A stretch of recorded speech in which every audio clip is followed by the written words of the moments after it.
കർത്താവിൻ്റെ വിശുദ്ധനാമം വാഴ്ത്തപ്പെടുന്നതാകട്ടെ. പിന്നെയും നിന്റെ മുമ്പാകെ ദൈവജനമായിട്ട് നിൽപ്പാൻ തിരിച്ചവസരത്തിനായി ഞാൻ ദൈവത്തെ സ്തുതിക്കുന്നു. കടന്നുവന്ന എല്ലാ പ്രിയപ്പെട്ടവരെ ഓർത്ത് കർത്താവിനെ സ്തുതിക്കുന്നു.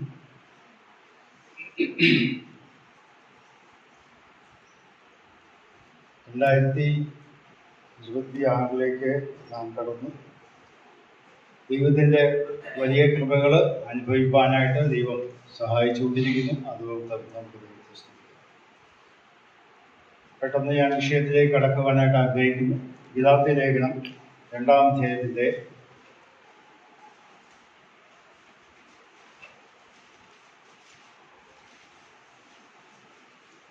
19 മുതൽ 21 വരെയുള്ള വാക്യങ്ങളാണ് ഞാൻ വായിക്കുന്നത്.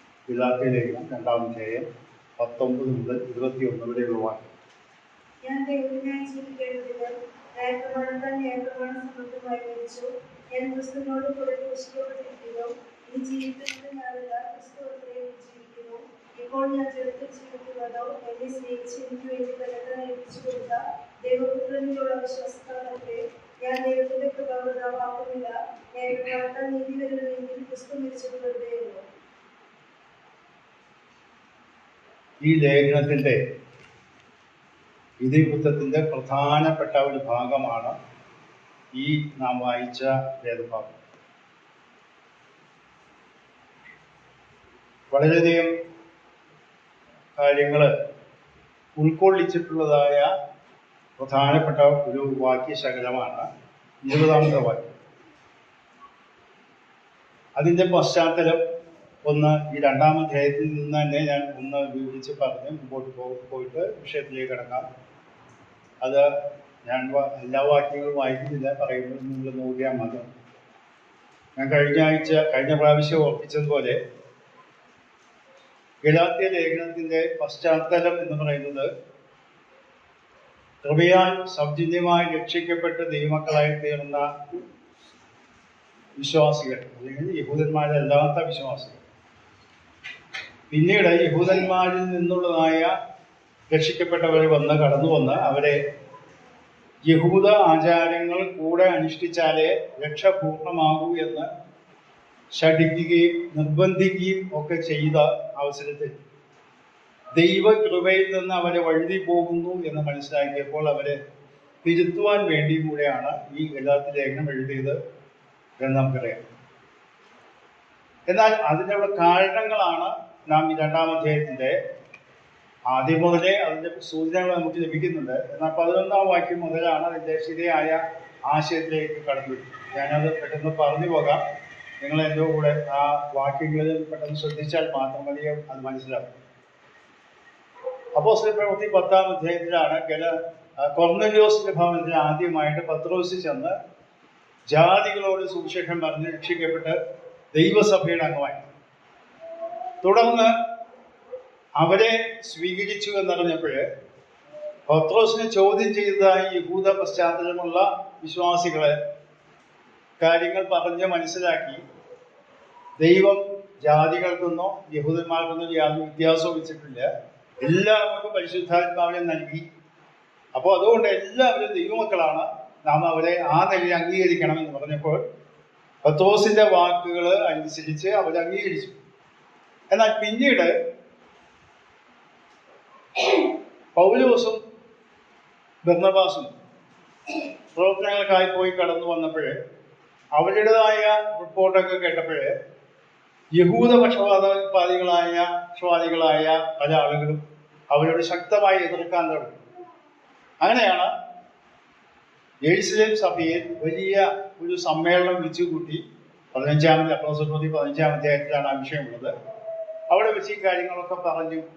യാക്കോബ്, അതായത് യേശു കർത്താവിൻ്റെ അടുത്ത സഹോദരൻ എന്ന് പറയാവുന്ന, അല്ലെങ്കിൽ സഹോദരൻ എന്ന് പറയാവുന്ന യാക്കോബിന്റെ ലേഖനം എഴുതിയ വ്യക്തി, അദ്ദേഹം യഹൂദപക്ഷപാതിയാണ്.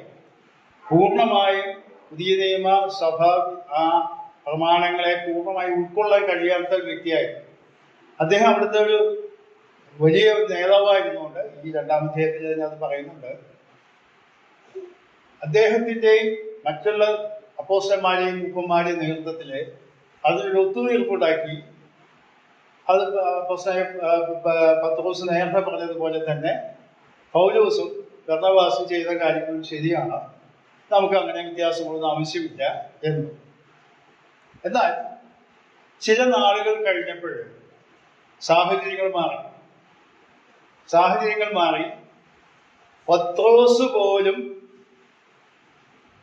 കാലുമാറി എന്ന് പറയാം. എന്ന് പറഞ്ഞാൽ യഹൂദന്മാരായ ആളുകൾ രക്ഷിക്കപ്പെട്ടു വന്നപ്പോൾ മറ്റുള്ളവരും ക്രിസ്ത്യാനികളാകണമെങ്കിൽ അല്ലെങ്കിൽ ദൈവമക്കളാകണമെങ്കിൽ യഹൂദ ആചാരങ്ങളായ പരിച്ഛേദന പ്രത്യേകിച്ചു ഏറ്റാലേ അവര് യഥാർത്ഥ ക്രിസ്ത്യാനികളാകുന്നുള്ളൂ അല്ലെങ്കിൽ ദൈവമക്കളാകുന്നുള്ളൂ എന്നുള്ളതായ ആശയം പ്രബലപ്പെട്ടു. അതിന് ഒരു വാക്യം ഞാൻ നിങ്ങളോട് വായിച്ചു കേൾപ്പിച്ച 2-ാം അധ്യായത്തിന്റെ ലേഖനം 12-13 വാക്യങ്ങൾ ആണ് വായിക്കുന്നത്. യാക്കോബിന്റെ അടുക്കൽ നിന്ന് ചിലർ വരും മുമ്പേ അവൻ ജാതികളോട് കൂടെ നിന്നുപോകും. അവർ വന്നപ്പോഴോ അവർ പരിച്ഛേദനക്കാരെ ഭയപ്പെട്ടു പിൻവാങ്ങി പിരിഞ്ഞു. ശേഷം യഹൂദന്മാരും അവരോട് കൂടെ കപടം കാണിച്ചതുകൊണ്ട് ബർന്നബാസും അവരുടെ കപടത്താൽ തെറ്റിപ്പോകുവാൻ ഇടവന്നു. ഇനി അതിന്റെ 11-ാമത്തെ വാക്യം വായിക്കാം. എന്നാൽ കേഫാവ് അന്ത്യോക്യയിൽ വന്നപ്പോൾ അവനെ കൂടെ കാണുകയാൽ ഞാൻ അഭിമുഖമായി അവരോട് ഇവിടെ അപ്പോസ്തലനായ പത്രോസിനോട് എതിർത്ത് നിൽക്കുന്ന ഒരു പൗലോസ് അന്ത്യോക്യയിൽ, അതാണ് ഇതിന്റെ പശ്ചാത്തലം. കാരണം യാക്കോബിന്റെ ഭാഗത്ത് നിന്ന് കുറച്ച് പേര് വന്നപ്പോഴേ പത്രോസ് ഭയപ്പെട്ടു. അതാണ് വായിക്കുന്നത് അങ്ങനെയാണ്. പത്രോസ് ഭയപ്പെട്ടു. അവരോട് കൂടെ ഭക്ഷണം കഴിക്കാനായി പറ്റില്ല. ഞാൻ കഴിഞ്ഞ ദിവസങ്ങളൊക്കെ അത് പറഞ്ഞല്ലോ, നമ്മുടെ കേരളത്തിൽ തന്നെയുള്ള തിരുവിതാംകൂറിലെ പ്രത്യേകതകളൊക്കെ. അപ്പോഴ് അതൊക്കെ മാറ്റങ്ങൾ വന്നിട്ടുണ്ട്. എന്നാൽ യഹൂദന്മാരുടെ പശ്ചാത്തലമില്ലാത്ത ജാതികളായിട്ട് ആളുകൾ രക്ഷിക്കപ്പെട്ടവരും ഒരുമിച്ച് ഭക്ഷണം പോലും കഴിക്കാൻ പറ്റാത്ത അത്രയ്ക്ക് അവര് അകൽച്ച വന്നു. പത്രോസ് ഭയപ്പെട്ടിട്ട് ആ കാര്യങ്ങളൊക്കെ ചെയ്തു. ബർന്നബാസും അതോടുകൂടെ പത്രോസും കൂടി ചേർന്നു. അങ്ങനെ ചെന്നപ്പോൾ യഹൂദന്മാരിൽ നിന്ന് രക്ഷിക്കപ്പെട്ടു വന്നവരുടെ സ്വാധീനത്തിൽ മറ്റുള്ളവർ എന്ത് ചെയ്യണമെന്നറിയാതെ വല്ലാതെ ഭയപ്പെട്ടു. ഇത് ഇവിടെ പൗലോസ് പറയുന്നത് അഭിമുഖമായി അവനോട് എതിർത്തു. നമ്മൾ ഒരു കാര്യം മനസ്സിലാക്കണം, പത്രോസ് പന്തിരുവനിൽ പ്രമുഖനായ വ്യക്തിയാണ്. യേശു കർത്താവിന്റെ കൂടെ നടന്ന ശിഷ്യന്മാരിൽ ഏറ്റവും പ്രമുഖനായ വ്യക്തിയാണ് പത്രോസ്. ആ പത്രോസിനോട് പോലെ എതിർത്ത് നിന്ന് ശക്തമായ വാഗ്വാദം ഉണ്ടാകത്തക്കവണ്ണമുള്ള സാഹചര്യം അവിടെ ഉണ്ടായി. അന്ത്യോക്യയിൽ വെച്ചിട്ടാണ് ഉണ്ടായത് എന്ന് നാം വായിക്കും. ഈ പശ്ചാത്തലത്തില് വളരെയധികം ആശയക്കുഴപ്പം ഗലാത്യയിലുള്ള വിശ്വാസികൾക്കുണ്ടായി. ഇത് ഏതാ ശരി? അങ്ങനെ വന്നപ്പോൾ ഞങ്ങൾ എന്ത് ചെയ്യണം? ഇത് നമ്മുടെ കേരളത്തില് വളരെ വർഷങ്ങൾക്ക് മുമ്പ് നമുക്കറിയാം, നാം ചരിത്രമൊക്കെ വായിച്ചിട്ടുണ്ട്. ജാതി വ്യവസ്ഥ വളരെ ശക്തമായി നിലനിന്നിരുന്ന സ്ഥലങ്ങളിൽ അങ്ങനെയാണ്. എന്തിന്? മഹാത്മാഗാന്ധിയുടെ ചരിത്രം നമ്മൾ പഠിച്ചാല് അദ്ദേഹം സൗത്ത് ആഫ്രിക്കയിൽ പോയപ്പോഴേ ഉണ്ടായ സംഭവം, അദ്ദേഹം പാരീസ് വക്കീലും പരീക്ഷയ്ക്ക് പാസ്സായി വലിയ ഫസ്റ്റ് ക്ലാസ്സിൽ കമ്പാർട്ട്മെന്റിൽ യാത്ര ചെയ്യുമ്പോൾ അദ്ദേഹത്തെ ചവിട്ടി പുറത്താക്കി, വെള്ളക്കാരന്റെ കൂടെ ഇരിക്കാനായിട്ട് നിങ്ങൾക്ക് യോഗ്യതയില്ല എന്ന് പറഞ്ഞ് പുറത്താക്കിയതായ സംഭവമൊക്കെ ഞാൻ വായിച്ചു. അങ്ങനെയാണ് അദ്ദേഹം അഹിംസാവാദവുമായിട്ട് ഇന്ത്യയിലേക്ക് തിരിച്ചു വന്നത്. നമ്മള് ഉൽപ്പത്തി പുസ്തകം വായിച്ചു നോക്കിയാല് ആ സംഭവം പറയുമ്പോൾ നമുക്ക് ഓർമ്മ വരുമെന്ന് ഞാൻ വിചാരിക്കുന്നു. യോസഫിന്റെ സഹോദരന്മാര് 2ാമത്തെ പ്രാവശ്യം ഭക്ഷണം വാങ്ങിക്കാൻ കൈക്കൊള്ളാൻ വന്നപ്പോൾ യോസഫിനെ ഇവരെ അറിയാമെങ്കിലും അവർ ഈജിപ്തിൽ ഭക്ഷണം കൊടുക്കുന്ന സമയത്ത് യോസഫും മിസ്രയീമിലും വേറെ പന്തിയിലാണ് ഇരിക്കുന്നത്. മറ്റവർക്ക് വേറെ അവിടെ അപ്പുറത്ത് വേറെയാണ് ഭക്ഷണം. അവിടെ ഒരു വാല് എഴുതിയിട്ടുണ്ട്, മിസ്രയീമ്യർക്ക് എബ്രായരോട് കൂടെ ഭക്ഷണം കഴിക്കുന്നത് വെറുപ്പാണ്. എന്ന് പറഞ്ഞാൽ ഈ വ്യവസ്ഥ പല നാട്ടിലും പല ജാതികളിലും ഉണ്ടായി. കേരളത്തിലുണ്ടായിരുന്നു നമുക്കറിയാം. കേരളത്തിൽ പല കാലങ്ങളിൽ ക്രിസ്ത്യാനികളായിട്ട്, തൃശ്ശൂരിന്റെ കാര്യം ഞാൻ മനസ്സിലാക്കിയിട്ടുള്ളത്, പലരും ക്രിസ്ത്യാനികളായത് താഴ്ന്ന ജാതിയിൽപ്പെട്ടവർക്ക് വഴി നടക്കാനുള്ള സ്വാതന്ത്ര്യം ലഭിക്കാൻ വേണ്ടി പേര് മാറ്റി ക്രിസ്ത്യാനികളായിട്ടുള്ളത്. കാരണം അവർ പറഞ്ഞത് പൗലൂസായാൽ എവിടെയും കയറിച്ചില്ല, പേര് മാറ്റി പൗലൂസായാൽ എവിടെയും കയറിച്ചില്ല. അപ്പൊ അപ്പോൾ അങ്ങനെയുള്ള ആളുകളുണ്ട്. ഇത് കഴിഞ്ഞ പ്രാവശ്യം പറഞ്ഞു എന്നാണ് തോന്നുന്നത്, ഞങ്ങൾ അവിടെ ഉണ്ടായിരുന്ന ഒരു വ്യക്തിയുടെ കാര്യം ഓർക്കുന്നില്ല പറഞ്ഞു. അദ്ദേഹത്തോട് ഞാൻ ചോദിച്ചപ്പോൾ അദ്ദേഹം പറഞ്ഞത്, അദ്ദേഹം രക്ഷിക്കപ്പെടാത്ത ആളും അവിടെയുള്ള കാര്യങ്ങളൊക്കെ ചെയ്തുകൊണ്ടിരുന്ന ആളാണ്. പല പണികളൊക്കെ ചെയ്തുകൊണ്ടിരുന്ന ശാലയിലൊക്കെ പണിയുന്ന രോഗപ്രളയകാരനാണ്. അപ്പൊ ഞാൻ ചെറിയ ഒരു കുട്ടിയായിട്ട് വരുന്നത്, അത് 10-15 വയസ്സുള്ളപ്പോൾ ഞാൻ ഇദ്ദേഹത്തോട് ചോദിച്ചു, എന്താ നിങ്ങള് ഞങ്ങളുടെ അതേ യോഗത്തിന് വല്ലപ്പോഴൊക്കെ വരും, പക്ഷേ നിങ്ങളൊക്കെ ഇയാളുടെ അപ്പനായിട്ട് ക്രൈസ്തവ മതം സ്വീകരിച്ച വ്യക്തിയാണ്. അപ്പൊ അദ്ദേഹം പറഞ്ഞത്, നിനക്കറിയില്ല എൻ്റെ അപ്പനോട്, എൻ്റെ അപ്പൻ്റെ പേര് അദ്ദേഹം പറഞ്ഞു, ഇപ്പോൾ ഓർമ്മ, അദ്ദേഹം ഹൈന്ദവ സ്ഥലത്ത് വന്നു. സായിപ്പ് പറഞ്ഞു, നാളെ മുതൽ നീ ഇന്ന ആളാണ്. അങ്ങനെയാണ് ഞങ്ങളൊക്കെ ക്രിസ്ത്യാനികളായത്, അല്ലാതെ ഞങ്ങൾക്ക് വലിയ മാറ്റം വന്നിട്ടില്ല എന്ന് അദ്ദേഹം തുറന്നു പറഞ്ഞു. ഞാൻ മനസ്സിലാക്കുന്നത്, തൃശ്ശൂരിൽ തന്നെ മെയിൻ വഴിയിൽ കൂടെ നടക്കണമെങ്കിൽ ഞാൻ പ്രായമുള്ള ആളുകൾ പറഞ്ഞു കേട്ടിട്ടുണ്ട്, മറ്റ് ഉയർന്ന ജാതിക്കാർ വഴിമാറി കിടക്കണം. അത്രമാത്രം ഇത് ഞാൻ പറയാൻ കാരണം വെച്ചാൽ ഇതിൻ്റെ ആ ഗൗരവം മനസ്സിലാക്കാൻ വേണ്ടി പറഞ്ഞു. പലരും ക്രൈസ്തവ മതം സ്വീകരിച്ചു, യാതൊരു രക്ഷിക്കപ്പെടുന്ന ആ അനുഭവമോ അങ്ങനെയൊന്നുമില്ല, പേര് മാറി. അങ്ങനെ വന്നപ്പോൾ അവരോട് ചോദിച്ചപ്പോൾ പറഞ്ഞത്, ഞങ്ങൾ ക്രിസ്ത്യാനിയുടെ പേരുണ്ടെങ്കിൽ ഞങ്ങൾക്ക് എവിടെയും നടക്കാം, വഴി നടക്കാം, ഏത് സ്കൂളിൽ വേണമെങ്കിൽ പഠിക്കാം. ഈ അടുത്ത ദിവസം ശശി തരൂരിൻ്റെ ഒരു പ്രസംഗം, അദ്ദേഹം ഇംഗ്ലീഷിൽ മലയാളത്തിലും ഒക്കെ ചെയ്ത പ്രസംഗം ഞാൻ കേൾക്കുകയുണ്ട്.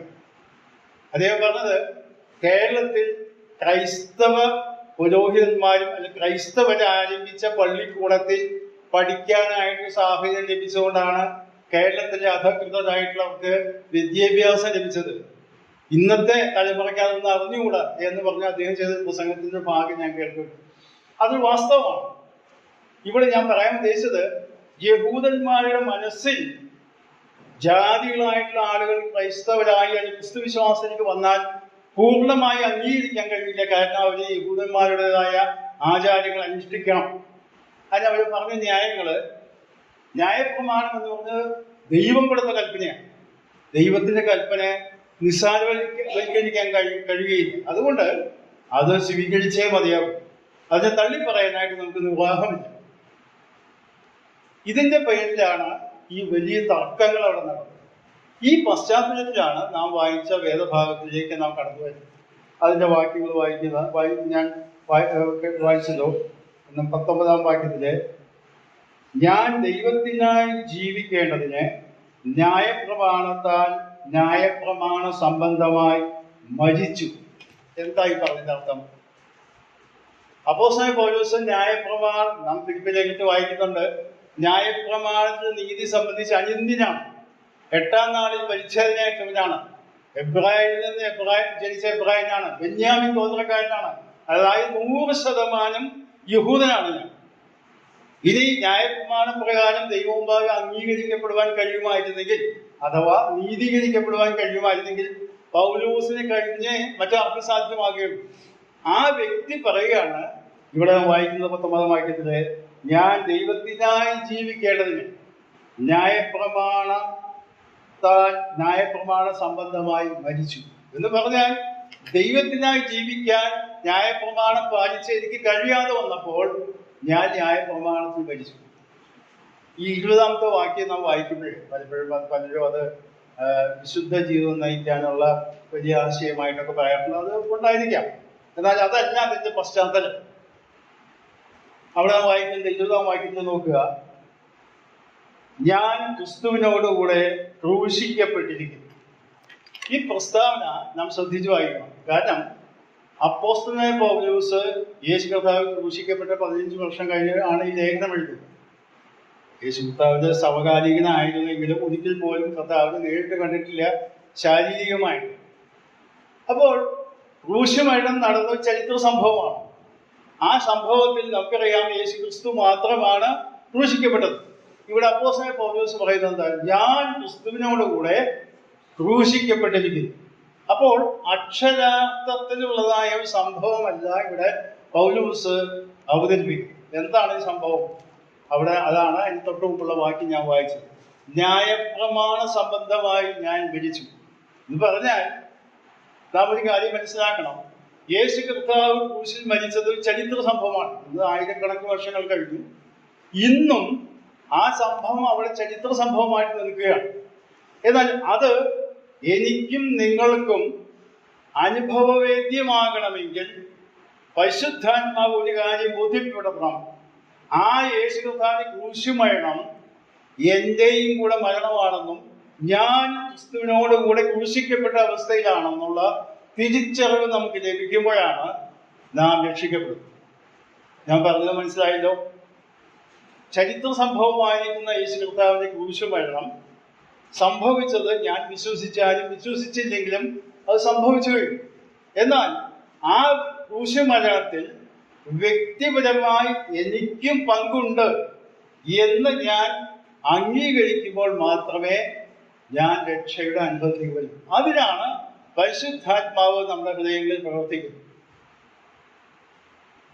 ഞാൻ ഇന്ന് രാവിലെ വേറെ ആളെ കാണാൻ ഹോസ്പിറ്റലിൽ പോയപ്പോൾ, ജൂബിലി ഹോസ്പിറ്റലിൽ പോയി, അവിടെ വചനോത്സവം എന്നുള്ള കത്തോലിക്കൻ്റെ മാസിക അവിടെ കിടപ്പുണ്ടായി.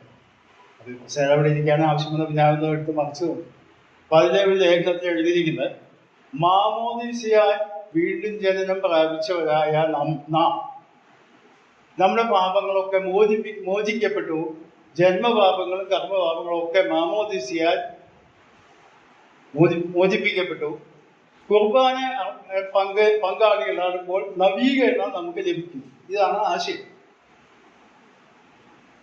ഇതാണ് ക്രൈസ്തവ പാരമ്പര്യ സഭകളൊക്കെ പഠിപ്പിക്കുന്ന ആശയം. എന്നാൽ ദൈവവചനം പറയുന്നത് അങ്ങനെയല്ല.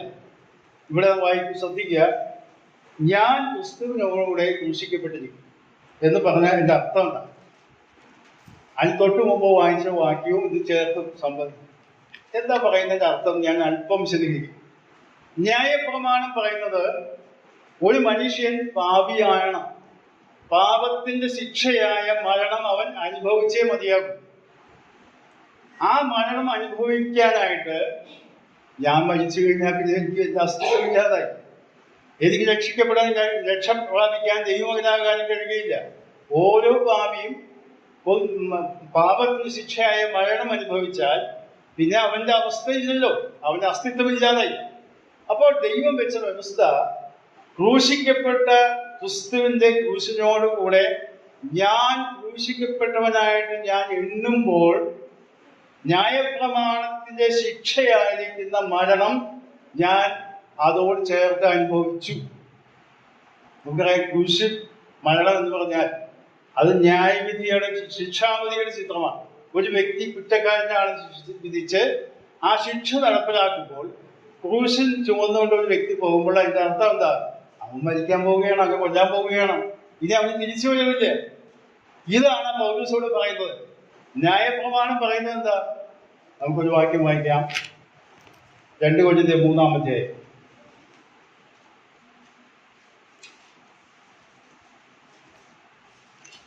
അവിടെ ന്യായപ്രമാണം പുതിയ നിയമത്തെ താരതമ്യം ചെയ്യുന്ന ഭാഗമാണ് 2 കൊരിന്ത്യർ 3-ാം അധ്യായം. അതിൻ്റെ 6-7 വാക്യങ്ങളാണ് വായിക്കുന്നത്. അവൻ ഞങ്ങളെ നിയമത്തിന്റെ ശുശ്രൂഷകന്മാരാകുവാൻ പ്രാപ്തരാക്കി. അക്ഷരത്തിന്റെ ശുശ്രൂഷകന്മാരല്ല, ആത്മാവിന്റെ ശുശ്രൂഷകന്മാരല്ലേ. അക്ഷരം കൊല്ലുന്നു, ആത്മാവ് ജീവിപ്പിക്കുന്നു.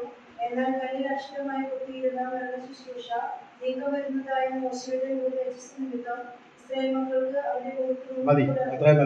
അവിടെ 2 കാര്യങ്ങളാണ് ഞാൻ ചൂണ്ടിക്കാണിക്കാൻ പോകുന്നത്. ഒന്ന്, 6-ാം വാക്യത്തിൽ പറയുന്നത് അക്ഷരം കൊല്ലുന്നു. അക്ഷരം എന്ന് പറഞ്ഞാൽ ന്യായപ്രമാണത്തിന്റെ കാര്യമാണ്. രണ്ടാമത് പറയുന്നത് കല്ലിൽ അക്ഷരമായി കൊത്തിയിരുന്ന മരണ ശുശ്രൂഷ.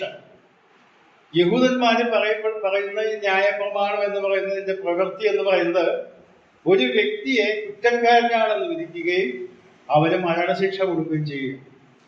എന്നാൽ ന്യായപ്രമാണത്തിലൂടെ ഒരു വ്യക്തിക്ക് ദൈവത്തിന്റെ അംഗീകാരം പ്രാപിക്കാൻ കഴിയാത്തൊരു അവസ്ഥയുണ്ട്. അതെന്തുകൊണ്ടാന്ന് പറയുമ്പോൾ, ന്യായപ്രമാണം മോശമായതുകൊണ്ടോ ദൈവത്താൽ നൽകപ്പെട്ട ആ പ്രമാണം നിലവാരമില്ലാത്തതുകൊണ്ടോ അല്ല. നാം റോമാലേഖനം 8-ാം അധ്യായം വായിക്കുമ്പോഴേ അവിടെ ഒരു വാക്കുണ്ട്.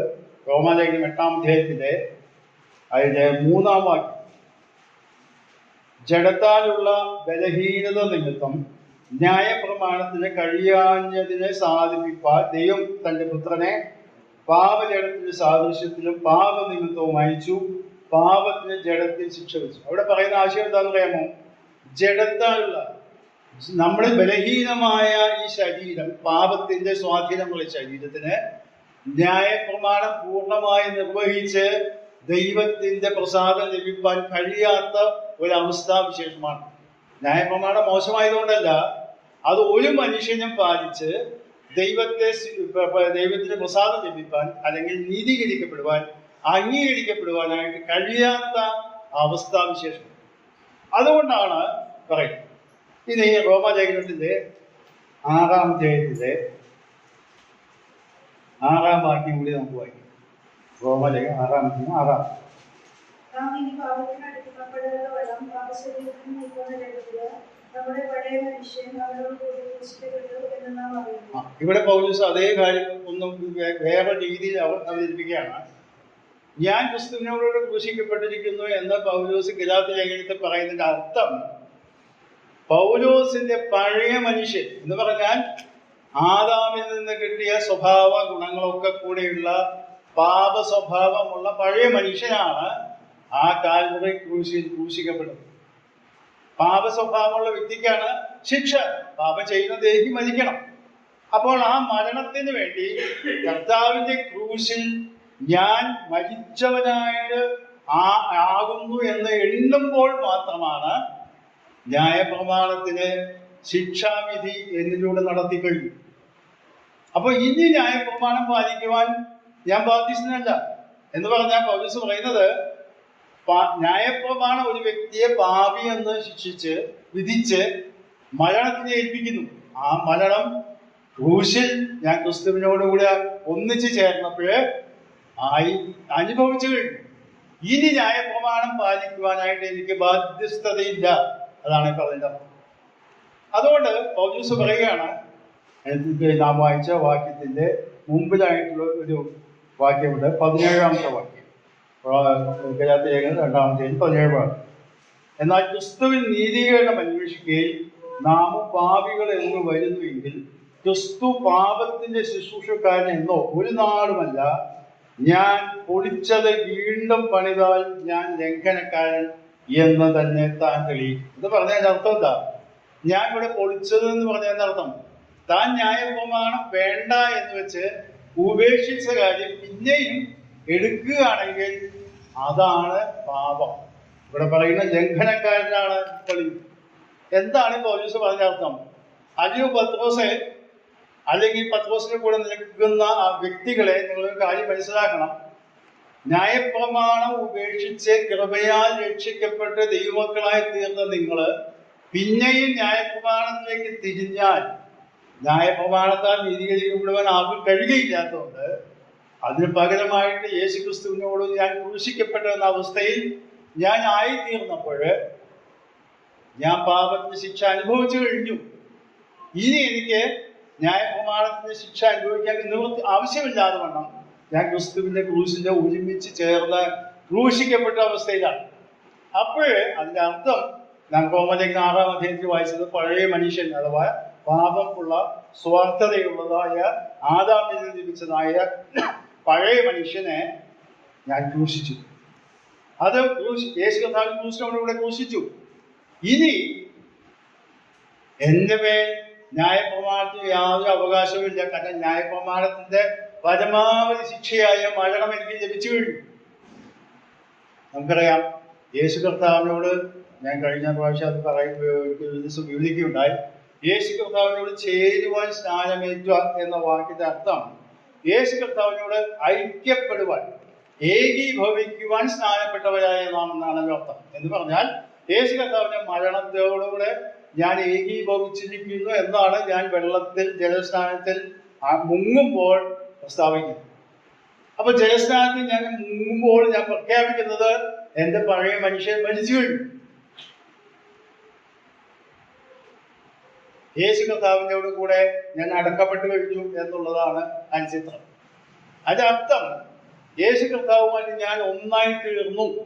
ഈ ആശയത്തിലാണ് നാം ഗലാത്യ ലേഖനം 2-ാം അധ്യായം 20-ാം വാക്യത്തിൽ ഞാൻ വായിക്കുന്നത്, ഞാൻ ക്രിസ്തുവിനോടുകൂടെ ക്രൂശിക്കപ്പെട്ടിരിക്കുന്നു. അപ്പോൾ നമ്മെ സംബന്ധിച്ചിടത്തോളം നാം മനസ്സിലാക്കേണ്ടത്, നമുക്ക് ന്യായപ്രമാണം ബാധകമില്ലാത്തതുകൊണ്ട് അല്ലെങ്കിൽ നമുക്ക് അതിന്റെ പശ്ചാത്തലം നമുക്ക് ഇല്ലാത്തതുകൊണ്ട് നാം മനസ്സിലാക്കേണ്ടത്, നമ്മുടെ പഴയ മനുഷ്യൻ, പാപ സ്വഭാവമുള്ള പഴയ മനുഷ്യൻ, ആദാമിൽ നിന്ന് നമുക്ക് ലഭിച്ചതായ ആ വ്യക്തി യേശു കർത്താവിനെ ക്രൂശിക്കപ്പെടും. ഇനി നാം മറ്റ് പഴയ കാര്യങ്ങളിൽ ഒന്നിലേക്കും ആകർഷിക്കപ്പെടുവാനോ പാലിക്കുവാനോ ബാധ്യസ്ഥരല്ല എന്ന് നാം പറയും. അപ്പോഴേ നാം ഒരു സ്വാഭാവികമായിട്ട് ചോദ്യം വരും, അപ്പൊ പിന്നെ ഞാൻ ജീവിക്കില്ലേ? അവിടെയാണ് അടുത്ത വാചകം നാം വായിക്കുന്നത്, ഞാൻ ക്രിസ്തുവിനോട് ക്രൂശിക്കപ്പെടും. ഇനി ജീവിക്കുന്നത് ഞാനല്ല, ക്രിസ്തു അത്രേ എന്നിൽ ജീവിക്കും. എന്ന് പറഞ്ഞാൽ ഇപ്പോൾ ഞാൻ ജീവിക്കുന്നത് ക്രിസ്തു എന്നിലൂടെ ജീവിക്കുന്നു, അല്ലെങ്കിൽ ഞാൻ ക്രിസ്തുവിനും ജീവിക്കുകയാണ്. എന്ന് പറഞ്ഞാൽ എൻ്റെ സ്വാർത്ഥമായ യാതൊരു കാര്യങ്ങളും പ്രകടിപ്പിച്ച് ജീവിക്കാനായി എനിക്ക് അവകാശമില്ലാതെ വണ്ണം ക്രിസ്തുവിന്റെ സ്വഭാവം വെളിപ്പെടുത്തുന്ന ജീവിതം മാത്രമേ എനിക്ക് ബാധ്യത. അതുകൊണ്ട് അടുത്ത വാചകം, ഇപ്പോൾ ഞാൻ ജഡത്തിൽ ജീവിക്കുന്നു, എന്നെ സ്നേഹിച്ച് എനിക്ക് വേണ്ടി തന്നെത്താൻ ഏൽപ്പിച്ചു കൊടുത്ത ദൈവപുത്രനിലുള്ള വിശ്വാസത്താലാണ്. ദൈവപുത്രൻ എന്ന വാക്കിന്റെ അർത്ഥം ദൈവം തന്നെയാണ്. ആ ദൈവപുത്രനായ മനുഷ്യപുത്രനായി തീർന്ന യേശു കർത്താവിന്റെ വിശ്വാസത്താൽ, ആ യേശു കർത്താവ് എന്നിലൂടെ പ്രവർത്തിക്കുന്ന ഞങ്ങൾ രണ്ടുപേരും, നമ്മൾ യേശു ക്രിസ്തു ഞാനും ഒരുമിച്ച് ചേർന്ന് പോകുന്ന ഒരു ജീവിത ശൈലി. നമുക്കറിയാം, നമ്മളൊക്കെ വസ്ത്രം ധരിക്കുന്നത് ആളുടെ വ്യക്തിത്വത്തിന്റെ അടയാളം. വേദപുസ്തകത്തിലെ ആ പ്രയോഗം റോമാലേഖനം 13-ാം അധ്യായത്തിന്റെ 14-ാം വാക്യത്തിൽ നാം വായിക്കുന്നു. റോമാലേഖനം 13-ാം അധ്യായം 14-ാം വാക്യം.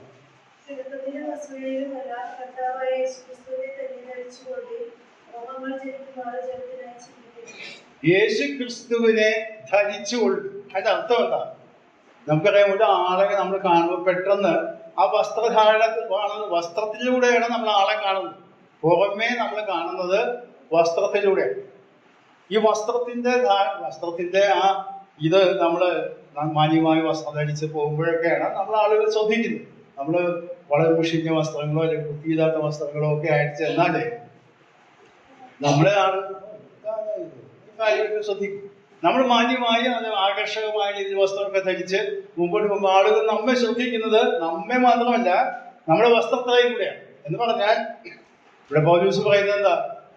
യേശു ക്രിസ്തുവിനെ ധരിക്കണം എന്ന് പറഞ്ഞ അർത്ഥം നമ്മിലൂടെ കർത്താവിനെ വെളിപ്പെടുത്തുന്ന ഒരു ജീവിത ശൈലി ഉണ്ടായിരിക്കണമെന്നാണ്.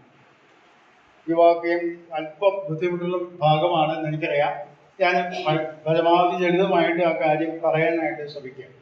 അപ്പോൾ ഇനി എൻ്റെ ജീവിതം എന്ന് പറയുന്നത് ദൈവപുത്രനിലുള്ള വിശ്വാസത്താൽ യേശു ക്രിസ്തുവിനെ വെളിപ്പെടുത്തുന്ന ജീവിതം എന്ന് പറഞ്ഞാൽ എൻ്റെ സ്വാർത്ഥമായ പാപ സ്വഭാവത്തെ വെളിപ്പെടുത്തുന്ന ജീവിത ശൈലി എനിക്ക് കാണിക്കാൻ ആവശ്യമില്ലാതെ വണ്ണം, പാടില്ലാതെ വണ്ണം ഞാൻ പൂർണ്ണമായും ക്രിസ്തുവിനാൽ നിറയപ്പെട്ടവനായി, നിയന്ത്രിക്കപ്പെട്ടവനായി ജീവിക്കാൻ എനിക്ക് ആവശ്യമുണ്ട് എന്നാണ് പൗലോസ് ഇവിടെ പറയുന്നത്.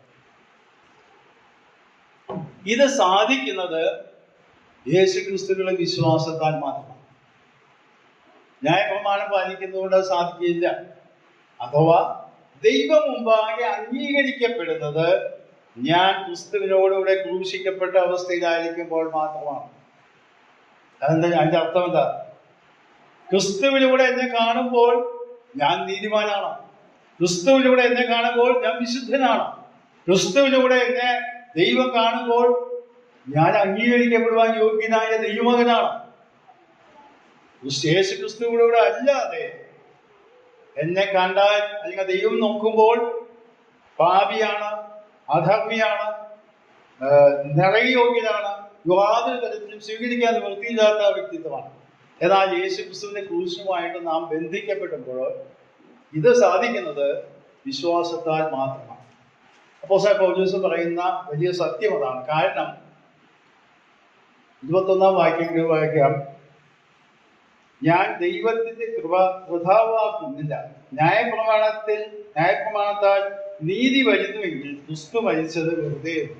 എന്ന് പറഞ്ഞാൽ പൗലോസ് പറയാണ്, ന്യായപ്രമാണത്തിന്റെ പ്രവൃത്തികളൊക്കെ ചെയ്ത് ദൈവമുമ്പാകെ അംഗീകരിക്കപ്പെടുവാൻ കഴിയുമായിരുന്നെങ്കിൽ യേശുക്രിസ്തു ഭൂമിയിലേക്ക് വേണ്ട കാര്യമില്ല, പാപപരിഹാരം വലിയ മരിക്കേണ്ട ആവശ്യമില്ല, അത് വെറുതെ ആയിപ്പോയി. അപ്പോൾ അല്ലയോ യഹൂദപക്ഷവാദികളെ, പൗലോസ് പറയാണ്, യേശു കർത്താവ് ഭൂമിയിലേക്ക് വന്നത് ഈ ന്യായപ്രമാണം താൻ നീതീകരിക്കപ്പെടാൻ മനുഷ്യന് കഴിയുന്നില്ല എന്നുള്ള ബോധ്യമുള്ളതുകൊണ്ടാണ്. ഇതിന്റെ വിശദീകരണം നമുക്ക് അതിന്റെ 3-ാം അധ്യായത്തിലേക്ക് കടന്നു വരുമ്പോൾ കാണാൻ സാധിക്കും. ഗലാത്യലേഖനം 3-ാം അധ്യായം. അതിന്റെ ചോദ്യം എന്താണെന്ന് വെച്ചാൽ, ന്യായപ്രമാണം ദൈവം നൽകുന്നതല്ലേ, അത് എന്താ ഉദ്ദേശം? 3-ാം അധ്യായത്തിന്റെ 23, 24, 25 വാക്യം. വിശ്വാസം വഴി മുമ്പേ വെളിപ്പെടുവാനുള്ള വിശ്വാസത്തിനായി നമ്മെ ന്യായപ്രമാണത്തിൽ കീഴ്വാഴ്ച സൂക്ഷിച്ചിരിക്കുന്നു. അങ്ങനെ നാം വിശ്വാസത്താൽ നീതീകരിക്കപ്പെടേണ്ടതിന് ന്യായപ്രമാണം ക്രിസ്തുവിന്റെ അടുക്കലേക്ക് നടത്തുവാൻ നമുക്ക് ശിശുപാലകരായി വായിച്ചു. വിശ്വാസം വന്ന ശേഷമോ നാം ഈ ശിശുപാലകരുടെ കീഴിലല്ല, ക്രിസ്തുയേശുവിന്റെ വിശ്വാസത്താൽ നിങ്ങൾ എല്ലാവരും ദൈവത്തിന്റെ മക്കളാകുന്നു. ഇവിടെ പറയുന്നത് ന്യായപ്രമാണത്തിന്റെ കർമ്മം അല്ലെങ്കിൽ ആവശ്യം എന്ന് പറയുന്നത് ശിശുപാലകൻ എന്ന് പറഞ്ഞാൽ ഒരു കുഞ്ഞിനെ വളർത്തി വലുതാക്കി കൊണ്ടുകിടക്കുന്നത് പോലെ പ്രായപൂർത്തിയെത്താൻ ഇവിടെ പറയുന്നത് ക്രിസ്തുവിന്റെ അടുക്കിലേക്ക് നടത്തുന്ന ഒരു കാര്യമാണ് ഈ ന്യായപ്രമാണം കൊണ്ട് ദൈവം ഉദ്ദേശിച്ചത്. അതുമാത്രമല്ല, സ്വന്തം പ്രവർത്തനത്താൽ ദൈവത്തെ പ്രസാദിപ്പിക്കുവാനോ ദൈവം മുമ്പാകെ അംഗീകരിക്കപ്പെടുവാനോ കഴിയുകയില്ല എന്ന മനുഷ്യനെ ബോധ്യപ്പെടുത്തുവാനും കൂടിയാണ് ന്യായപ്രമാണം നൽകുന്നത്. പഴയ നിയമ ന്യായപ്രമാണങ്ങള് നമ്മളെ പാലിക്കാൻ ബാധ്യസ്ഥരല്ല നമുക്കറിയാം. ഞാൻ ഈ അടുത്ത ദിവസം ഒരാളുമായിട്ട് സംസാരിച്ചുകൊണ്ടിരുന്നപ്പോഴേ അദ്ദേഹം എറണാകുളത്ത് വന്നുള്ള ആളാണ്. അപ്പോൾ ഞങ്ങളൊരു 1.5 മണിക്കൂർ അവർക്ക് നേരെ സംസാരിച്ചിട്ടുണ്ട്. അപ്പോൾ ഞാൻ ചില ആശയങ്ങളൊക്കെ അദ്ദേഹമായിട്ട് പങ്കുവെക്കാറുണ്ട്. അപ്പോൾ അദ്ദേഹം പറഞ്ഞു, എറണാകുളത്താണ് വളരെയധികം സഭാവിഭാഗങ്ങളുണ്ട്. എന്ന് പറഞ്ഞാൽ സുവിശേഷ വിഹിത സഭകൾ എന്ന് പറയപ്പെടുന്ന സഭകളിൽ അൾട്രാ മോഡേണായ പല സഭ അവിടെ ഉണ്ട്. അപ്പൊ ഞാൻ ചോദിച്ചു, എന്താ അതിന് വ്യത്യാസം? അപ്പൊ ഒരു കൂട്ടരുടെ കാര്യം അദ്ദേഹം പറഞ്ഞത് ഇങ്ങനെയാണ്: വേദപുസ്തകത്തിലെ ആ ആദ്യ ഭാഗങ്ങളൊന്നും ഒരു പ്രസക്തമല്ല, അതൊക്കെ മാറ്റി വെച്ചിട്ട് ഈ അപ്പോസ്തല പ്രവൃത്തിയുടെ അവസാനത്തെ അധ്യായം മുതൽ ഇങ്ങോട്ടുള്ള ഭാഗങ്ങൾ മാത്രമേ നമുക്ക് ബാധകമുള്ളൂ, അത് മാത്രം നമ്മൾ വായിച്ചാൽ മതി. അവിടെയാണ് നമ്മുടെ ദൈവസഭയുടെ പ്രമാണങ്ങളൊക്കെ എഴുതപ്പെട്ടിട്ടുള്ളത്. അതുകൊണ്ട് അത് മാത്രമേ വായിക്കേണ്ട കാര്യം, മറ്റൊക്കെ പഴയ ചരിത്രങ്ങൾക്ക് എഴുതി വെച്ചിട്ടുള്ള അത് വായിക്കാതെ മാത്രമേ ഉള്ളൂ എന്ന് പഠിപ്പിക്കുന്ന സഭകൾ എറണാകുളത്തുണ്ടെന്ന് എന്നോട് പറഞ്ഞു. ഞാൻ പറഞ്ഞു, അത്രയും അഡ്വാൻസ് ആയിട്ടൊന്നും എനിക്ക് ചിന്തിക്കാൻ കഴിയില്ല. കാരണം ഞാൻ പറഞ്ഞു, പഴയ നിയമ പ്രമാണങ്ങളിൽ ന്യായപ്രമാണം എന്ന് പറയാൻ 3 മേഖലയാണ്: കൽപ്പനകള്, ചട്ടങ്ങള്, വിധികൾ. എന്ന് പറഞ്ഞാൽ ദൈവിക ധാർമ്മിക നിയമങ്ങൾ ഉൾക്കൊള്ളുന്നത്, അവിടെ ഒരു സമൂഹം എന്ന നിലയിൽ ജീവിക്കാനുള്ളത്, ദൈവത്തെ ആരാധിക്കാനുള്ള ക്രമങ്ങളെ കുറിച്ചുള്ളതായ പല കാര്യങ്ങളും ഉൾപ്പെട്ടത്. അതിൽ ധാർമ്മിക നിയമങ്ങൾ എല്ലാ കാലത്തും ബാധകമാണ്. അന്യദൈവങ്ങൾ എന്നൊക്കെ ഉണ്ടാക്കരുത്, വിഗ്രഹം ഉണ്ടാക്കരുത്, ഇതൊക്കെ പറഞ്ഞിട്ടുള്ള ഇക്കാലത്തും ബാധകമാണ്. എന്നാൽ അവർക്ക് ആചാരപരമായി ചെയ്യാനായിട്ട് പല കാര്യങ്ങൾ പറഞ്ഞിട്ടുണ്ട്. അതൊന്നും ഇക്കാലത്ത് പ്രസക്തിയില്ല. കാരണം ബാല്യങ്ങൾ നാം പഠിക്കുമ്പോൾ അതൊക്കെ നിഴലുകളായിരുന്നു എന്ന് കാണാൻ സാധിക്കും. എന്നാൽ അതിൻ്റെ അർത്ഥം അതൊക്കെ തള്ളിക്കളയാനുള്ളതെന്നല്ല, അത് വായിക്കണം, മനസ്സിലാക്കണം. ഇത് എങ്ങനെയാണ് ഈ കാര്യങ്ങളൊക്കെ വന്നതെന്ന് നമുക്കറിയാം. ഒരു വിദ്യാർത്ഥി 10ാം ക്ലാസ്, പണ്ടൊക്കെ 10ാം ക്ലാസ്, ഇപ്പോൾ 12ാം ക്ലാസ് വരെയുണ്ട് സ്കൂളിലൊക്കെ. 12ാം ക്ലാസ്സോ 10ാം ക്ലാസ്സോ പരീക്ഷ പാസ്സാകുമ്പോൾ അവനവിടെ ചോദിക്കുക, 1+1 എത്രയാണ്? അതാണ് ചോദ്യം. എന്നാൽ അവൻ 1ാം ക്ലാസ്സിൽ പഠിക്കുമ്പോഴേ, 1ാമത്തെ ക്ലാസ്സിൽ പഠിക്കുമ്പോൾ അതവന് വലിയ ബുദ്ധിമുട്ടുള്ളതാണ്. അപ്പോൾ ടീച്ചർ പറഞ്ഞു കൊടുത്ത് മനസ്സിലാക്കണം, 1+1 2ആണ്. അങ്ങനെ പഠിച്ച് വലിയ ക്ലാസ്സിൽ എത്തുമ്പോഴേ തിരിഞ്ഞു നോക്കുമ്പോൾ അതൊന്നും പഠിക്കേണ്ട കാര്യമുണ്ടായിരുന്നു, ഇത്രയും വലിയ കാര്യങ്ങൾ ഇപ്പം എനിക്കറിയാം. പക്ഷേ ഒരു കാര്യം നാം മനസ്സിലാക്കണം, ഇത് പുരോഗമനപരമായിട്ടാണ് നമ്മുടെ വളർച്ചയുള്ളത്. ചെറിയ ക്ലാസ്സുകളിൽ നാം പഠിച്ച കാര്യങ്ങൾ തന്നെയാണ് വലുതാകുമ്പോൾ അതിൻ്റെതായ വലിയ വലിയ മേഖലകളിലേക്ക് ചെല്ലും. ഞാൻ ഇപ്പോഴും ഓർക്കുന്നുണ്ട്, ഞാനൊക്കെ പഴയ സിലബസിൽ പഠിച്ച ആളാണ്. അന്ന് സ്കൂളിൽ 10ാം ക്ലാസ് പഠിച്ചു കഴിഞ്ഞിട്ട് ഞാൻ കോളേജിൽ ചേർന്നപ്പോഴേ ആൾജീബ്ര കുറച്ച് ഇവിടെ അതുപോലെ ജോമെട്രി കുറച്ചൊക്കെ നമ്മൾ ഞങ്ങൾ സ്കൂളിൽ പഠിച്ചിട്ടുണ്ടെന്നല്ലാതെ കോളേജിൽ ചെന്നപ്പോഴേ അവിടെ ചെന്നപ്പോൾ കണക്ക് പഠിക്കുന്നത് ഇതൊന്നുമായിട്ട് യാതൊരു ബന്ധവുമില്ല. വളരെ അഡ്വാൻസ്ഡ് ആയിട്ടുള്ള കാര്യങ്ങളാണ് നമ്മൾ പഠിക്കുന്നത്. അപ്പം ഞാൻ വിചാരിച്ചിട്ടുണ്ട് ഇത്രയും വലിയ കാര്യങ്ങളൊക്കെ പഠിക്കാൻ ഈ ചെറിയ കാര്യങ്ങളൊക്കെയാണ് നമ്മൾ ചെറിയ ക്ലാസ്സിൽ പഠിച്ചുകൊണ്ട് വന്നത്. അത് ശരിയാണ് പറഞ്ഞത്. കാരണം നാം ഇന്ന് എത്തി നിൽക്കുന്ന ക്രൈസ്തവ വിശ്വാസത്തിന്റെ അടിസ്ഥാനം പഴയ നിയമത്തിലെ കാര്യങ്ങൾ പുരോഗമിപ്പിച്ചാണ് കൊണ്ടുവന്നത്. അതുകൊണ്ടാണ് എബ്രായലേഖനം ആരംഭിക്കുന്നത് ദൈവം കൊണ്ട് ഭാഗമായിട്ടും വിവിധമായിട്ടും പ്രവാചകന്മാർ മുഖാന്തരം അരുളി ചെയ്ത് ഈ അന്ത്യകാലത്ത് പുത്രൻ മുഖാന്തരം അപൂർണമായ അരുളപ്പാട് നമുക്ക് ലഭിച്ചു. അപ്പോൾ ന്യായപ്രമാണം എന്തിനാണ് നൽകിയത്? ന്യായപ്രമാണത്തിന്റെ ഉദ്ദേശം ആ കാലങ്ങളിൽ മനുഷ്യൻ സ്വന്തം പ്രവർത്തനങ്ങളാൽ പൂർണ്ണമായി ദൈവത്തെ പ്രസാദിപ്പിച്ച് നീതി മേടിക്കാൻ സാധ്യമല്ല എന്നുള്ളത് ആ മനുഷ്യനെ വെളിപ്പെടുത്തി തക്ക സമയത്ത്. അതുകൊണ്ട് ഗലാത്യ ലേഖനത്തിൽ നാം വായിക്കുന്നത് നാലാം അധ്യായത്തിൽ മുൻപോയി വാക്യം ഇങ്ങനെയുണ്ട്. 4-ാം അധ്യായത്തിൽ 4-ാം വാക്യം, എന്നാൽ കാലസമ്പൂർണത വന്നപ്പോൾ ദൈവം തന്റെ പുത്രനെ സ്ത്രീയിൽ നിന്ന് ജനിച്ചവനായി ന്യായപ്രമാണത്തിന് കീഴിൽ ജനിച്ചവനായി നിയോഗിച്ചയച്ചത് അവൻ ന്യായപ്രമാണത്തിന് കീഴിലുള്ളവരെ വിലയ്ക്ക് വാങ്ങിയിട്ട് നാം പുത്രത്വം പ്രാപിക്കേണ്ടത് തന്നെ. എന്ന് പറഞ്ഞാൽ കാലസമ്പൂർണ്ണ ദൈവത്തിന്റെ പദ്ധതിയുടെ സമയക്രമത്തിൽ പുത്രൻ മനുഷ്യാവതാരം ചെയ്തു.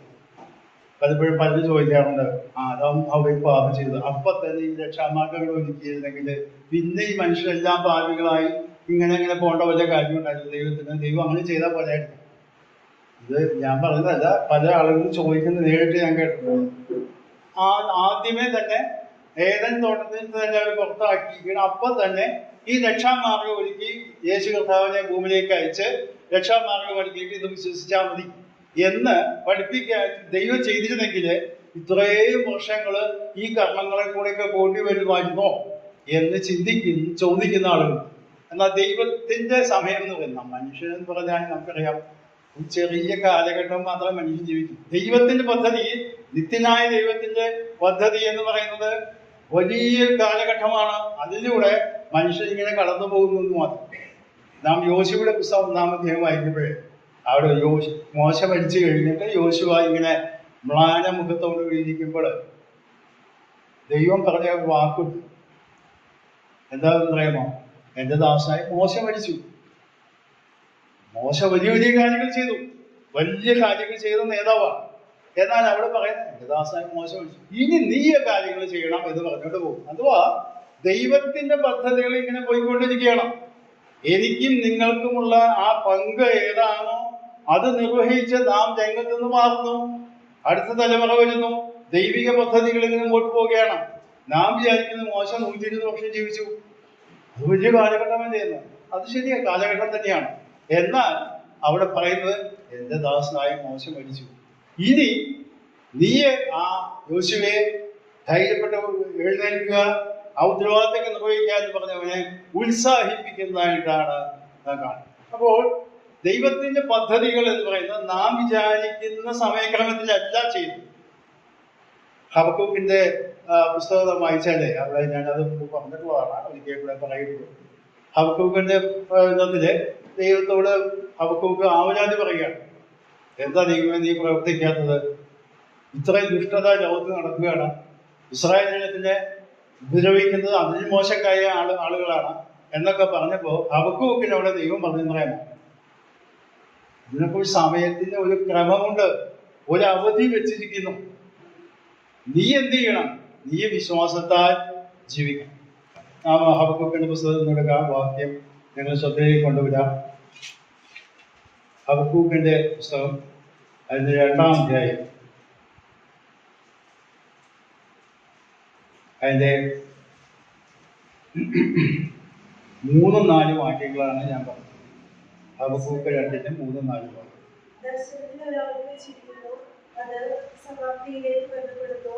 സമയം തെറ്റുകയുമില്ല, അത് വൈകിയാലും അതിനായി കാത്തിരിക്കുക, അതുവരെ നിശ്ചയം താമസിക്കുകയുമില്ല. അവരുടെ മനസ്സ് അവരിൽ അഭിനയിച്ചിരിക്കുന്നു, അത് ദൈവം ഇവിടെ ഹബക്കൂക്കിനോട് എന്താ പറയുന്നത് അറിയുമോ? ഇപ്പോൾ എന്തുകൊണ്ടാണ് ദൈവം നീ പ്രവർത്തിക്കാത്തത് എന്ന് ചോദിക്കുമ്പോൾ ദൈവം പറഞ്ഞ മറുപടി എന്താണെന്ന് അറിയാമോ? സമയം തെറ്റൊന്നുമില്ല. അവിടെ പറയുന്നത് അത് വൈകിയാലും അതിനായി കാത്തിരിക്കാതെ വരും നിശ്ചയം. പിന്നെ പറയാണ്, ഇതൊക്കെ കണ്ട് നീ വിഷമിക്കണ്ട, നീതിമാൻ വിശ്വാസത്താൽ ജീവിച്ചിരിക്കും എന്ന് പറഞ്ഞാൽ, അല്ലയോ ഹബക്കൂക്കെ, നീ വിശ്വാസത്തിന്റെ പാതയിൽ എന്നെ പിന്തുടർന്ന് ജീവിക്കുക. അതാണ് പറഞ്ഞത്.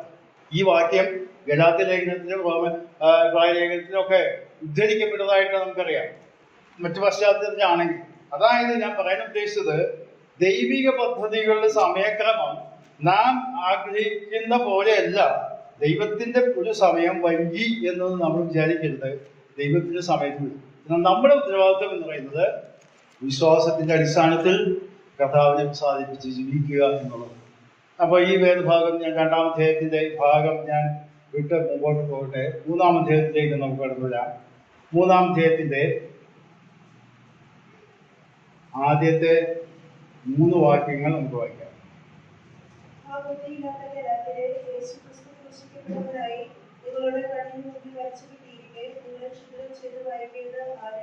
ഞാൻ ഇതൊന്നും മാത്രം നിങ്ങളോട് തീരുമാനിച്ചിരുന്നു. നിങ്ങൾക്ക് ആത്മാവ് ലഭിച്ചതോ ന്യായപ്രമാണത്തിന്റെ പ്രവൃത്തിയാലോ വിശ്വാസത്തിന്റെ ക്രിസ്തുവിൽ കണ്ടെത്താനോ നിങ്ങൾ ഇത്ര ബുദ്ധി കെട്ടാനോ ആത്മാവ് കൊണ്ട് ആരംഭിച്ചത് ഇപ്പോൾ ജനങ്ങളെ സമാപിക്കുന്നത്. ഇത്ര എല്ലാം വെറുതെ അനുഭവിച്ചുവോ? വെറുതെ വരികയിൽ. എന്നാൽ നിങ്ങൾക്ക് ആത്മാവിനെ നൽകി നിങ്ങളുടെ ഇടയിൽ ദൈവപ്രവൃത്തികൾ ചെയ്യുന്നവൻ ന്യായപ്രമാണത്തിന്റെ പ്രവൃത്തിയാലോ വിശ്വാസത്തിന്റെ പ്രസംഗത്താലോ അങ്ങനെ ചെയ്യുന്നത്. അബ്രഹാം ദൈവത്തിൽ വിശ്വസിച്ചു.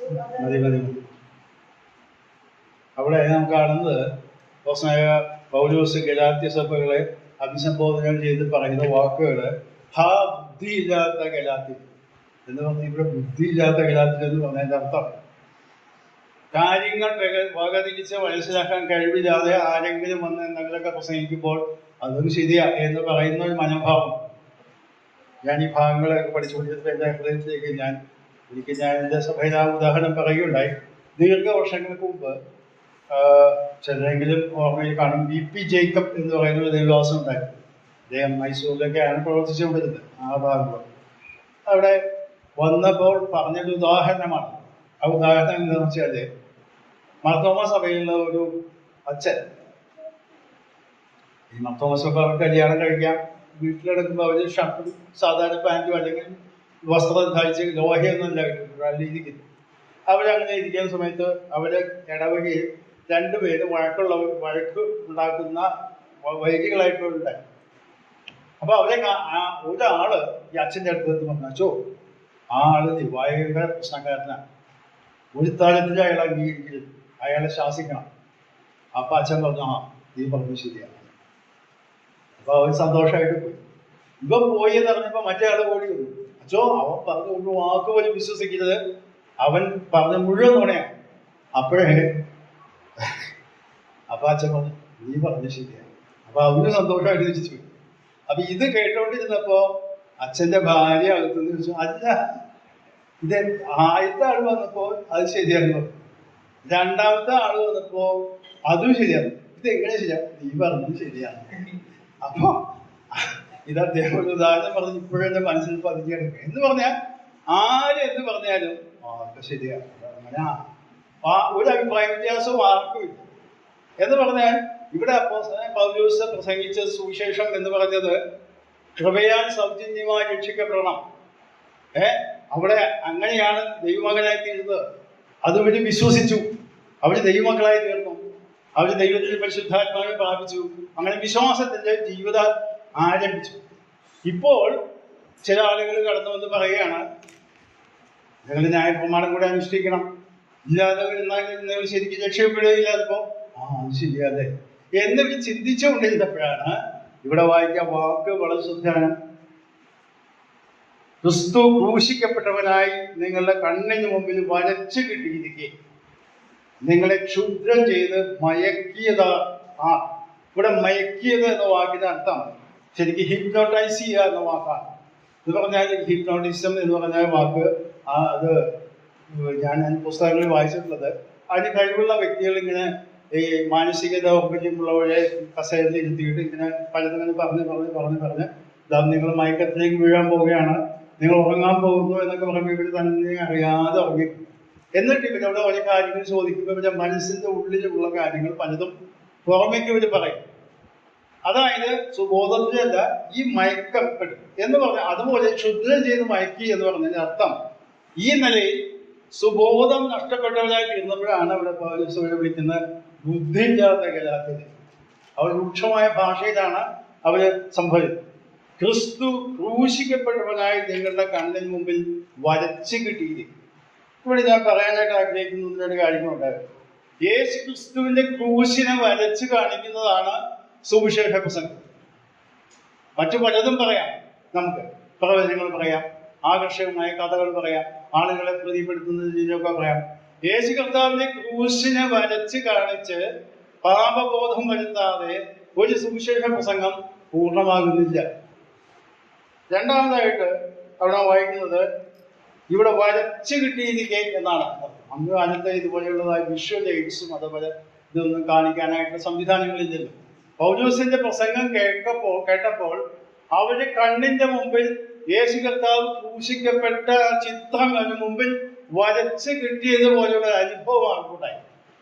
നാമും സുവിശേഷം പ്രസംഗിക്കുമ്പോഴേ അല്ലെങ്കിൽ മറ്റുള്ളവരുടെ ദൈവം പങ്കുവയ്ക്കുമ്പോഴേ ഈ കാര്യങ്ങള് കേൾവിക്കാരന്റെ ഹൃദയത്തിൽ അതുപോലെ പ്രദർശിപ്പിക്കുന്ന രീതിയിൽ, അവന്റെ മനസ്സിലേക്ക് കടക്കുന്ന രീതിയിൽ പ്രസംഗിക്കാനായിട്ട് കഴിവുണ്ടാകണം. അതാണ് സുവിശേഷ പ്രസംഗം. മൂന്നാമതായിട്ട് നമ്മുടെ ഇവിടെ വായിക്കുന്നത് രണ്ടാം വാക്യം, നിങ്ങൾക്ക് ആത്മാവ് ലഭിച്ചത് ന്യായപ്രമാണത്തിന്റെ പ്രവൃത്തിയാലോ വിശ്വാസത്തിന്റെ പ്രസംഗം കേട്ടതിനാണ്.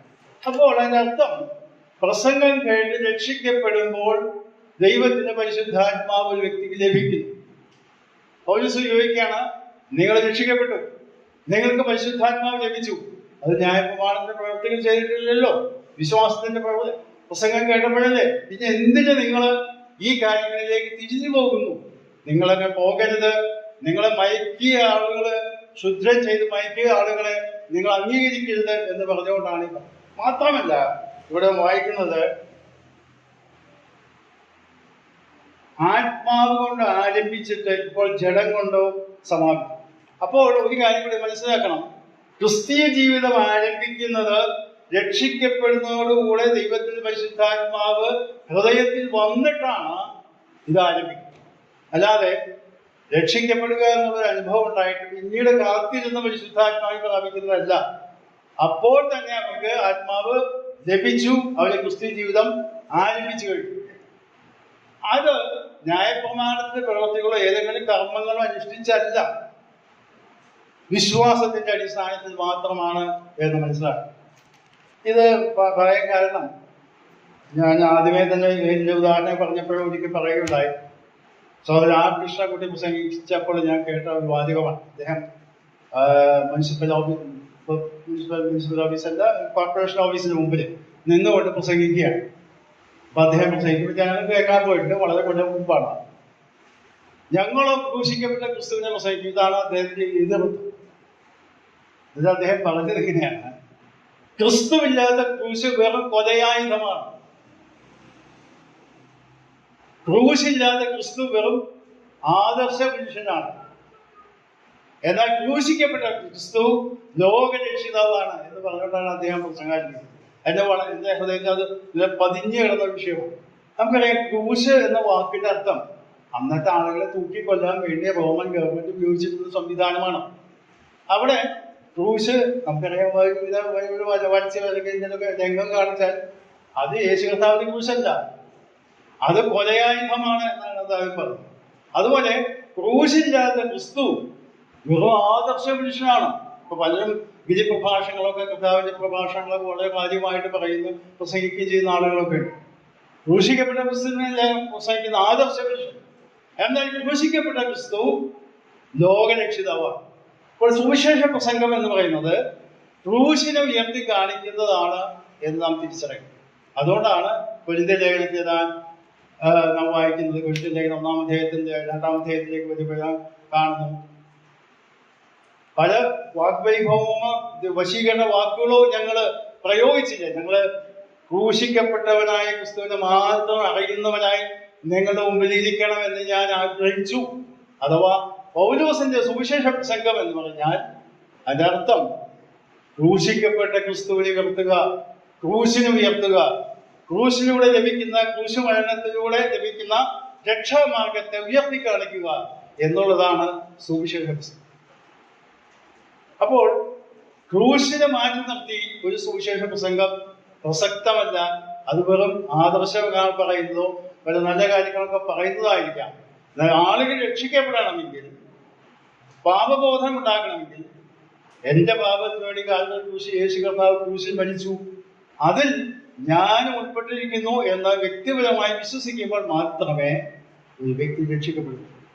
ഞാൻ ഇത്രയും കാര്യങ്ങൾ പറഞ്ഞത് പലപ്പോഴും സുവിശേഷ പ്രസംഗങ്ങൾ പല ആശയങ്ങളൊക്കെ പറയും, പല സംഭവങ്ങളൊക്കെ പറയും.